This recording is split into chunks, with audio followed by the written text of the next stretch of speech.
अस्सलाम वालेकुम नाज़रीन कराम, मकालमा टीवी के एक नए एपिसोड के साथ हाज़िर खिदमत हैं।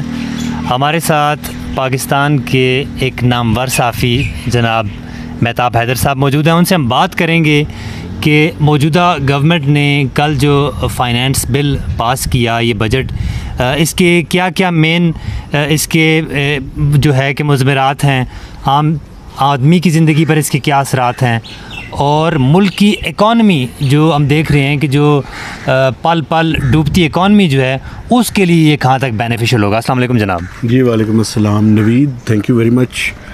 आज हमने इसका ज़रा फॉर्मेट चेंज किया है और नवीद चूँकि ख़ुद भी बहुत अच्छे जर्नलिस्ट हैं तो मैंने कहा कि हम आपस में बैठ के जो है इसके ऊपर एक गप लगाते हैं और रिकॉर्डिंग करके जो है वो लोगों तक बुनियादी मालूमात पहुँचाएँगे। ये जो आपका सवाल है, देखें बुनियादी तौर पे चंद चीज़ें जो हैं वो इसके अंदर चेंज हुई हैं। एक तो सबसे बड़ी पेट्रोलियम लेवी जो है वो जो 30 रुपये लिमिट थी उसको बढ़ा के 50 रुपये कर दी है।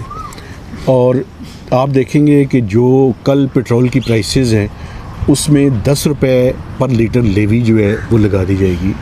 इसके अलावा जो ओगरा की वर्किंग है वो इसके अलावा होगी, तो वो ओगरा की वर्किंग और ये लेवी मिलाकर जो है वो पेट्रोलियम की प्राइसेस बढ़ेंगी। एक तो ये उसके अंदर तब्दीली की गई है।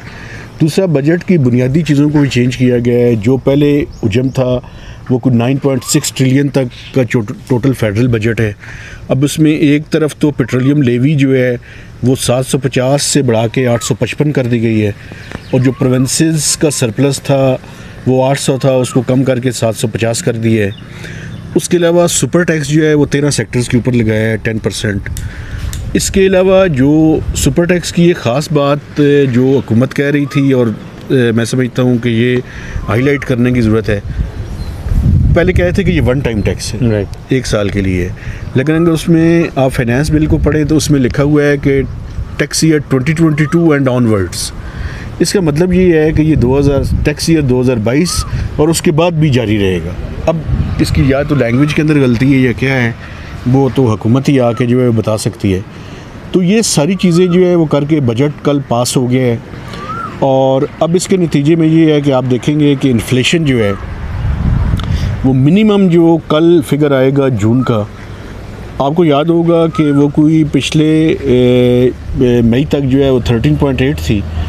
इन्फ्लेशन कम से कम 15.5 को क्रॉस कर जाएगी और 16 को भी टच कर सकती है। तो ये इन्फ्लेशनरी प्रेशर जो है वो लोगों को जो है वो सामना करना पड़ रहा है। और आप देखेंगे कि इन्फ्लेशन जो है, ये जो प्राइस इंक्रीज़ है, इसने लोगों की ज़िंदगी जो है वो जीरन की हुई है, और ये जो है वो उसके ऊपर सबसे ज़्यादा असरात बता होंगे। मेहताब भाई, हमारे देखने वालों को बताइएगा कि बजट जब ले डाउन होता है पार्लियामान में, उसके बाद कट मोशंस आती हैं, उस पर बात होती है कि health sector, education sector, defence, तो उस पर क्या पार्लियामान में भी कोई डेलिब्रेट हुआ इस पर? देखें, इस दफ़ा एक प्रॉब्लम ये भी है कि अपोजिशन कोई है नहीं, तो उस तरह से जिस तरह से कट मोशंस और बाकी चीज़ों पे एक हेल्दी डिबेट होती थी वो उस तरह से नहीं हो सकी। लेकिन अगर आप ओवरऑल भी देखें तो मैं समझता हूँ कि इस टाइम इतनी फिजिकल स्पेस या मैनूवरिंग की वो स्पेस मौजूद नहीं है कि जहाँ पे आप कर सकें, और अपोजिशन वैसे भी नहीं है, तो वो उस अंदाज़ में जो है वो डिबेट तो नहीं हो सकी और बजट जो है वो पास हो गया। अब मसला अगला जो है वो ये है कि क्या IMF का प्रोग्राम इन कंडीशंस के साथ रिवाइव हो जाएगा, ये मैं समझता हूँ सबसे ज़्यादा जो है उस टाइम क्रिटिकल सवाल है। जी आप के ख़्याल में, वैसे आम आदमी के हवाले से अगर आप बात करें तो आपके ख़्याल में आप ये देखें कि 85 रुपये तकरीबन अभी तक पेट्रोल की कीमत और 100 रुपये से ज़्यादा डीज़ल की कीमत बढ़ चुकी है। जी हाँ। तो आम आदमी जो है उसकी ज़िंदगी पे क्या असरात आप कैसे? आम आदमी देखें कि पेट्रोल एक बेसिक कमोडिटी है जो कि जिसका इफ़ेक्ट ट्रिकल डाउन होता है, चाहे आपके डेली इस्तेमाल की चीज़ें हो या बाकी चीज़ें भी, मतलब लाइक आप घर के अंदर जो यूटिलिटीज़ यूज़ कर रहे हैं वो तमाम पे इफ़ेक्ट उसका आएगा, चाहे वो किचन के आइटम्स हैं, चाहे वो बिजली है, चाहे वो गैस है। आप देख रहे हैं कि जब ये प्राइसेस आई तो उसके फ़ौरन बाद जो हमारे इलेक्ट्रिसिटी जो है उसके चार्जेस भी अप हुए, नेपरा एक्टिवेट हुई, नेपरा ने चार्जेस अप किए। अच्छा, मैं आपको नवीद ये बताऊं कि अभी 7 रुपये 92 पैसे का जो टैरिफ है वो अभी इम्प्लीमेंटेशन उसकी 1 जुलाई से शुरू होगी, तो उसको 3 फेजेस में जो है ये करेंगे। आप ये देखें कि उसमें अक्टूबर तक जो है वो 6 रुपये 25 पैसे उसकी कीमत बढ़ाई जाएगी और रिमेनिंग जो है वो अक्टूबर में जो है वो बढ़ा दी जाएगी। तो अभी उसका इफ़ेक्ट है ना बाकी है। अभी गैस की प्राइसेस नहीं बढ़ी, 45% गैस की प्राइसेस बढ़ेंगी। तो ये एक महंगाई का तूफ़ान है जो कि पाकिस्तान के लोगों के सर के ऊपर जो है वो खड़ा है। अल्टरनेट मेयर्स की बात हो रही है, कोल की बात हो रही है, फिर रशिया से क्रूड ऑयल की बात हो रही है, इसमें थोड़ा सा हमारे देखने वालों को बताएं। देखिए, मैं रशिया के जो ऑयल ख़रीदने की बात है, वो प्रॉब्लम ये है कि मैं पहले भी हम आपस में डिस्कस करते रहे हैं, लेकिन कल आपको पता है कि रिफाइनरीज़ को हुकूमत ने एक लेटर लिखा और उनकी तरफ से वही जवाब आया जो हम पहले आपस में डिस्कस कर रहे थे। बुनियादी तौर पे जो पाकिस्तान के अंदर रिफाइनरीज़ हैं वो टेक्नोलॉजी इस तरह की नहीं है कि वो रशियन ऑयल को जो है वो कर सके, ख़ाम तेल को जो है वो साफ़ कर सके। तो वो प्रॉब्लम है, उस वजह से हमें या तो अपनी टेक्नोलॉजी रिफाइनरीज़ की तब्दील करनी पड़ेगी। फौरी तौर पे जो है वो हमारे पास इसका कोई हल नहीं है। फौरी तौर पे जो हल है हमारे पास, ये जो आपने कोल की बात की है, ये बिल्कुल फिजिबल है कि हम अफ़गानिस्तान से जो है वो कोल लेकर आएँ और उसको हम इस्तेमाल करें। लेकिन मैं समझता हूँ इससे ज़्यादा जो इम्पॉर्टेंट चीज़ है, और वो मैं समझता हूँ हमारे देखने वालों को कम से कम ज़रूर उस पर करना चाहिए, हम कंजर्वेशन की तरफ जाएं। जो बंदा जितनी कम बिजली इस्तेमाल करे, दिन के टाइम अगर आपके घर में एक पंखे पे आपका गुजारा हो सकता है तो वहाँ पे बैठें, बल्ब कम से कम इस्तेमाल करें, LED लाइट्स इस्तेमाल करें, ताकि हम कंजर्वेशन की तरफ जो है वो जाएँ। नहीं, बहुत ज़बरदस्त आपने बात की है। हमारे मिनिस्टर्स भी इसी पे अमल पैरा हैं, लेकिन हम देखते हैं कि उनके इनिशिएटिव्स आए रोज़ जो उनकी कैबिनेट है वो बढ़ती जा रही है। अभी रिसेंटली प्राइम मिनिस्टर साहब ने 4-5 नए एडवाइज़र अपने कैबिनेट के अंदर दाखिल किए हैं। तो क्या, और फिर जो आपने भी क्वेश्चन किया कि पार्लियामान का जो इतना बड़ा जो भारी भरकम उसमें अमाउंट रखी गई, इस हवाले से बताएं। मैं समझता हूँ इससे आगे मैं आपको बताता हूँ।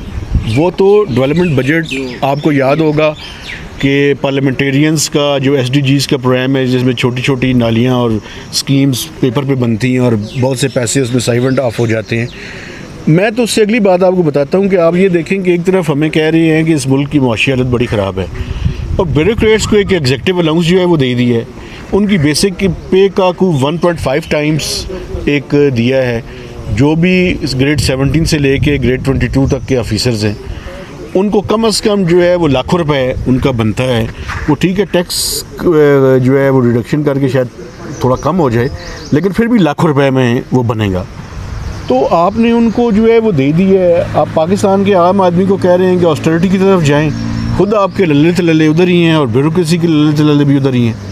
तो ये कंट्रडिक्शन है जो समझता हूँ, मैं समझता हूँ इसी वजह से ये जो हमारे हुक्मरान हैं, इनकी बातों के अंदर आम आदमी जो है उसका ट्रस्ट नहीं है, क्योंकि वो कहता है कि ये कहते हैं और है, करते हैं और है।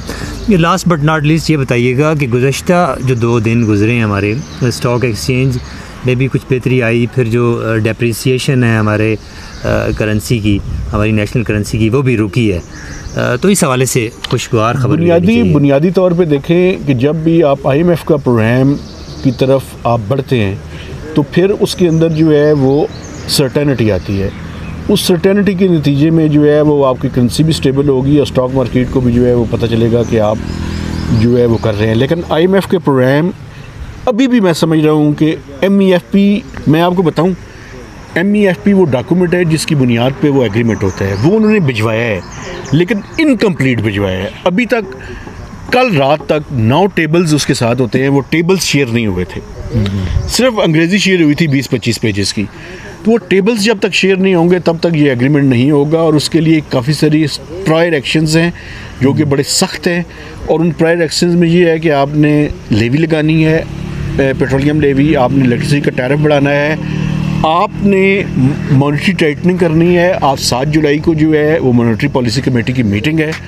तो आप ये देखेंगे कि जब इन्फ्लेशन का कल फिगर आएगा और वो इन्फ्लेशन जो है वो 15.5 से 16% के दरमियान होगी, तो फिर ज़रूरत होगी कि आपका जो डिस्काउंट रेट है उसको भी बढ़ाया जाए। तो ये सारे इकदाम जब आप कर लेंगे, और फिर IMF एक और बात भी कर रहा है कि आप ऑयल की प्राइसेस को डीरेगुलेट करें। सही। वो शायद प्रायर एक्शंस तो ना हो, वो स्ट्रक्चरल बेंचमार्क हो, लेकिन वो भी IMF के प्रोग्राम का हिस्सा होगा। तो अभी काफ़ी सारे काम आपने करने हैं, सही। जिसके बाद जो है वो IMF का प्रोग्राम रिवाइज यानी स्टाफ लेवल एग्रीमेंट तक पहुंचने तक हमें मज़ीद टफ डिसीजन लेने पड़ेंगे। जी बिल्कुल, उसके लिए टफ डिसीजंस लेने पड़ेंगे। तो उसके बाद स्टाफ लेवल एग्रीमेंट होगा, फिर वो प्रायर एक्शंस इंप्लीमेंट करेंगे, तो फिर एग्जीक्यूटिव बोर्ड के पास अगस्त के शुरू में जो है वो पाकिस्तान की रिक्वेस्ट जाएगी और पाकिस्तान को मिलेगा $2 बिलियन नहीं मिलेंगे, $1 बिलियन मिलेगा। जी नाज़रीन, पैवस्ता रहे शजर से उम्मीदें बाहर रख, क्योंकि इकॉनमी के इस टॉपिक के हवाले से कुछ गुड न्यूज़ भी हमने शेयर की और कुछ टफ़ जो डिसीजन हैं उनके हवाले से भी हमने आज बात की। देखते रहिए मुकालमा TV। अल्लाह निगहबान।